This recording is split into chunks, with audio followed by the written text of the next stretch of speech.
पशूनां पतिं पापनाशं परेशं गजेन्द्रस्य कृत्तिं वसानं वरेण्यं जटाजूटमध्ये स्फुरद्गाङ्गवारिं महादेवमेकं स्मरामि स्मरारिम्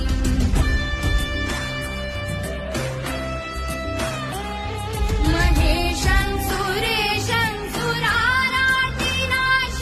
विभुं विश्वनाथं विभूत्यङ्गभूषं विरूपाक्षमिन्द्वर्गबन्धितनेत्रं सदानन्दमीडे प्रभुं पञ्चवक्त्रम्